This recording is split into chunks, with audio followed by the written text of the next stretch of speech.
በቅድሚያም በኢትዮጵያ የተከሰተውን አዲሱን ቫይረስ ተከትሎ የጤና ሚኒስቴር አዲስ መግለጫ አወጣ። በደቡብ ኢትዮጵያ ክልል ሕክምና በመጡ ታማሚዎች ላይ በተደረገ ምርመራ የማርበርግ ቫይረስ በሽታ መከሰቱን የጤና ሚኒስቴር ከኢትዮጵያ ሕብረተሰብ ጤና ኢንስቲትዩት ጋር በመሆን ባሳለፍነው ህዳር 3 ቀን 2018 ዓ.ም ባወጣው ወቅታዊ መግለጫ ማሳወቃችን ይታወሳል ያለው የጤና ሚኒስቴር ከሕብረተሰብ ጤና ኢንስቲትዩት ጋር ሆኖ ዛሬ ከሰዓታት በፊት በሰጠው መግለጫ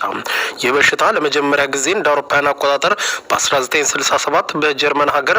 ማርበርግ ከተማ የተገኘ ሲሆን በአህጉራችን አፍሪካም በጋና በ2022 በኢኳቶሪያል ጊኒ በ2023 ታንዛኒያ በ2023 እና 25 እንዲሁም በሩዋንዳ በ2024 በወረርሽኝ መልክ መከሰቱ ይታወሳል ሲል አስታውሷል። መግለጫው ሲቀጥልም በሀገራችን የመጀመሪያው የማርበርግ በሽታ ታማሚ ከተረጋገጠበት ቀን ጀምሮ እስከ ዛሬ ድረስ በአጠቃላይ በበሽታው ለተጠረጠሩ 17 ሰዎች የላቦራቶሪ ምርመራ አድርገናል ያለው ተቋሙ ሶስቱ የማርበርግ ቫይረስ እንደተገኘባቸውና ህይወታቸው እንዳለፈ ተረጋግጧል ብሏል። እስካሁን 6 ሰዎች የማርበርግ ቫይረስ በሽታ ምልክቶች አሳይተው ህይወታቸው ያለፈ ሲሆን በሽታው ምልክቶችን ካሳዩ ሰዎች ጋር ንክኪ የነበራቸው 129 ሰዎችም ራሳቸውን ለይተው ክትትል እየተደረገባቸው ነው ብለዋል። ወረርሽኙ በተለይም በአጭር ጊዜ ለመቆጣጠርና ህብረተሰባችንን ጤና ለመጠበቅ የጤና ሚኒስቴር ከኢትዮጵያ ህብረተሰብ ጤና ኢንስቲትዩት ከክልል የጤና ቢሮዎች እንዲሁም ከክልል የህብረተሰብ ጤና ኢንስቲትዩቶች ጋር በጋራ በመሆን የተለያዩ ባለድርሻ አካላትን ጋር በመተባበር ድንገተኛ የህብረተሰብ ጤና ክስተት ፈጣን ምላሽ እቅድ በማውጣት በየደረጃው በተቋቋሙ የድንገተኛ የህብረተሰብ ጤና አደጋ ማስተባበሪያ ማዕከላት አማካኝነት ስራዎችን እየሰራን እንገኛለን። እንዲሁም ሁሉን አቀፍ ፈጣን ምላሽ ሰጪ ቡድን ወደ ቦታው በመላክ የማርበርግ በሽታ ቅኝትና ምላሽ ስራዎችም በተቀናጀና በተጠናከረ መልኩ በትኩረት እየሰራን ነው ብሏል። እንደ ሀገር በሽታውን ለመመርመር የሚያስችል የላቦራቶሪ አቅም በመገንባት በአሁኑ ወቅት በኢትዮጵያ የህብረተሰብ ጤና ኢንስቲትዩት ውስጥ በራስ አቅም ምርመራዎችን እያከናወንን ሲሆን ወደ ክልሎችም ለማስፋፋት የባለሙያዎችን አቅም እያሳደገና አስፈላጊ ግብዓቶችንም እያሟላ እንገኛለን ብሏል። በሽታውን በተከሰተባቸው አካባቢዎች የተደራጀ የለይቶ ማቆያና ማከሚያ ማዕከላት የተቋቋመ ሲሆን በሌሎች ክልሎች ደግሞ በሽታው ቢከሰት ለማከም የሚያስችል ዝግጅት እየተደረገ ነው ብሏል። ለዚህም ተቋማት የሚያስፈልጉ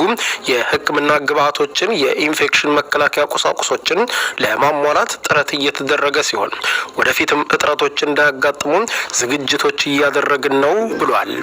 ህብረተሰባችንም ስለ በሽታው ያለውን ግንዛቤ እንዲያድግና ወረርሽኙን ለመከላከልና ለመቆጣጠር የበኩላችንን አስተዋጽኦ እንዲያበረክት ለማድረግ የሚያስችሉ የህብረተሰብ ጤና መልእክቶችን በተለያዩ መረጃ ማሰራጫ መንገዶች በሰፊው እየተላለፈ ሲሆን ከዚህ በተጨማሪም በሀገር ውስጥ እንዲሁም በጎረቤት ሀገራት መግቢያና መውጫዎች ላይ የቁጥጥርና የልየታ ስራ እየተሰራ ነው ብሎታል። የበሽታውን ስርጭት ለመግታትና የሚያስከትለውን የጤና ስነልቦናዊ የማህበራዊና የኢኮኖሚያዊ ጫና ለመቀነስ የሚከተሉት ምክረ ሀሳቦች አሁንም መተግበር እንዳለባቸው እናሳስባለን ብሏል።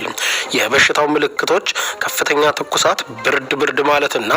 ራስ ምታት፣ የጡንቻና የጀርባ ህመም፣ ማቅለሽለሽ፣ የሆድ ህመምና ተቅማጥ፣ ከአፍንጫ ወይም ከቆዳ ስር ደም መፍሰስ፣ ደረት፣ ጀርባና ሆድ ላይ በጣም ጎልቶ የሚታይ ሽፍታ ናቸው ብሏል። የበሽታው ምልክቶችን የሚያሳይ ማንኛውም ሰው በወቅቱ ወደ ሕክምና ተቋም መሄድ የላቦራቶሪ ምርመራ ማድረግ እንዳለበት ያሳሰበው የጤና ሚኒስቴር በበሽታው ተጠርጥረው በለይቶ ማቆያ ማዕከላት እንዲገቡ በሚጠየቁበት ወቅትም ትብብር በማድረግ የበሽታውን ስርጭት መከላከልና የህብረተሰብን ደህንነት ማረጋገጥ እንዲሁም ምልክት ከታየበት ማንኛውም ሰው ጋር ንክኪ በሚኖርበት ጊዜ የመከላከያ ዘዴዎችን መጠቀም፣ ሁልጊዜም እጅን በአግባቡ በውሃና በሳሙና መታጠብ ወይም በሳኒታይዘር እጅን ማጽዳት፣ በበሽታው ተጠርጥረው ህይወታቸው ያለፈ ሰዎችም የቀብር ስነ ስርዓት የኢትዮጵያ የህብረተሰብ ጤና ኢንስቲትዩት በሚያወጣው መመሪያ መሰረት በጥንቃቄ መከናወን እንዳለበት አሳስቧል።